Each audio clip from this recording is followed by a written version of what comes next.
ನಮಸ್ಕಾರ ಸ್ನೇಹಿತರೆ, ಎಲ್ಲರಿಗೂ 75ನೇ ಗಣರಾಜ್ಯೋತ್ಸವದ ಶುಭಾಶಯಗಳು. ನಾನು ನ್ಯೂ ದಿಲ್ಲಿ ಬಂದಿದ್ದೇನೆ. ಇವಾಗ ನೋಡ್ತಾ ಇದ್ದೀರಾ, ಕೆಂಪು ಕೋಟೆ ಹೊಸದಿಲ್ಲಿಯಲ್ಲಿರುವಂಥದ್ದು. ನೋಡಿ ಎಷ್ಟು ಜನ ಸೇರಿದ್ದಾರೆ.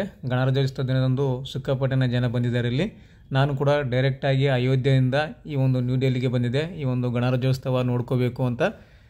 ಜನವರಿ 26ಕ್ಕೆ ಹೇಗಿರುತ್ತೆ ಒಂದು ನ್ಯೂ ಡೆಲ್ಲಿಯಲ್ಲಿ ಅಂತ ನೋಡಬೇಕಂತಲೇ ಬಂದಿರೋದು. ಬೆಳಗ್ಗೆಯಿಂದ ನೋಡ್ತಾ ಇದ್ದೀನಿ, ಒಳಗಡೆ ಎಂಟ್ರಿ ಕೊಡ್ತಾ ಇಲ್ಲ ಅವರು. ಯಾಕಂದರೆ ಸಾರ್ವಜನಿಕರು ಸಿಕ್ಕಾಪಟ್ಟೆ ಜನ ಬಂದಿದ್ದಾರೆ. ಲಕ್ಷಾಂತರ ಜನ ಇದ್ದಾರೆ. ರೋಡ್ ಬ್ಲಾಕ್ ಆಗಿದ್ದಾವೆ, ಅಷ್ಟು ಜನ ಬಂದಿದ್ದಾರೆ ಸ್ನೇಹಿತರೆ. ಬೆಳಗ್ಗೆಯಿಂದ ನೋಡ್ತಾ ಇದ್ದೀನಿ ನೋಡಿ ಎಷ್ಟು ಜನ ಬಂದಿದ್ದಾರೆ.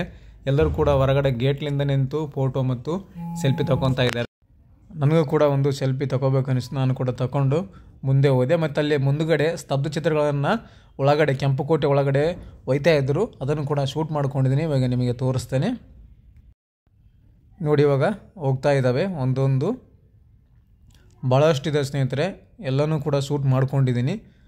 ಒಂದು ಸ್ವಲ್ಪ ಒಳಗಡೆ ಆಲ್ರೆಡಿ ಹೋಗಿದ್ವು, ಸೊ ಬರುವಷ್ಟರಲ್ಲಿ ಅರ್ಧ ಹೋಗಿತ್ತು, ಇನ್ನು ಅರ್ಧ ಉಳಿದಿದ್ವು. ಅವನ್ನು ಶೂಟ್ ಮಾತ್ರ ಮಾಡಿದ್ದೀನಿ. ಕೆಂಪು ಕೋಟೆ ಮುಂದುಗಡೆನೇ ಇರುವಂಥ ಮೇನ್ ಇದು ರೋಡ್ ಇದು ನೋಡಿ. ಅಲ್ಲೇನು ಕಾಣ್ತಾ ಇದೆಯಲ್ಲ ಕೆಂಪು ಕೋಟೆ, ಅದು ಕೆಂಪು ಕೋಟೆ ಯಾಕಿದೆ ಅಂದರೆ ನೋಡೋದಕ್ಕೆ ಕಲ್ಲು ಕೆಂಪಗಾಗಿದೆ ಸ್ನೇಹಿತರೆ. ಟೋಟಲಿ ಕಟ್ಟಿರುವಂಥದ್ದು ಕೆಂಪು ಕಲ್ಲಿನಿಂದ ಕಟ್ಟಿದ್ದಾರೆ. ಹಾಗಾಗಿ ಅದನ್ನು ಕೆಂಪು ಕೋಟೆ ಅಂತ ಕರಿತಾರೆ, ರೆಡ್ ಫೋರ್ಟು ನೋಡಿ. ಸ್ತಬ್ಧ ಚಿತ್ರಗಳು ಒಂದೊಂದಾಗಿ ಹೋಗ್ತಾ ಇದ್ದಾವೆ. ಸಿಕ್ಕಾಪಟ್ಟೆ ಜನ ಸ್ನೇಹಿತರೆ ಇವತ್ತು ಗಣರಾಜ್ಯೋತ್ಸವ ದಿನವಾಗಿ. ಸೊ ಕೆಂಪು ಕೋಟೆಯ ಸುತ್ತ ಆವರಿಸಿದ್ದಾರೆ. ನಿಂದಿರೋಕ್ಕೆ ಜಾಗ ಸಿಗೋದಲ್ಲ, ಅಷ್ಟೊಂದು ಜನ ಬರ್ತಾರೆ. ಡೆಲ್ಲಿನಲ್ಲಿ ಎಷ್ಟು ಜನ ಇದ್ದಾರೆ ಯುವಕರು, ಅಷ್ಟು ಜನ ಯುವಕರು ಅಲ್ಲಿ ಬರ್ತಾರೆ. ಸೆಲ್ಫಿ ತೊಗೊತಾರೆ, ಫೋಟೋ ತೊಗೊತಾರೆ, ವಿಡಿಯೋ ಮಾಡ್ತಾರೆ. ಯಾಕಂದರೆ ಸ್ಪೆಷಲ್ ಡೇ ಎಲ್ಲ ಇವತ್ತು. ಸೊ ಹಾಗಾಗಿ ಎಲ್ಲ ಜನ ಅಲ್ಲಿ ಬಂದಿರ್ತಾರೆ. ಸೊ ತುಂಬಾ ರಶ್ ಇರುತ್ತೆ, ಟ್ರಾಫಿಕ್ ಕೂಡ ಜಾಮ್ ಇರುತ್ತೆ ತುಂಬಾ. ಸೊ ನಾನು ಬೆಳಗ್ಗೆಯಿಂದ ಬಂದಿದ್ದೀನಿ, 9:00ಗೆ ಬಂದಿದ್ದೀನಿ ನಾನು ಇಲ್ಲಿ. ಸಾಯಂಕಾಲ 4:30 ತನಕ ಇಲ್ಲೇ ಇದ್ದೆ ನಾನು.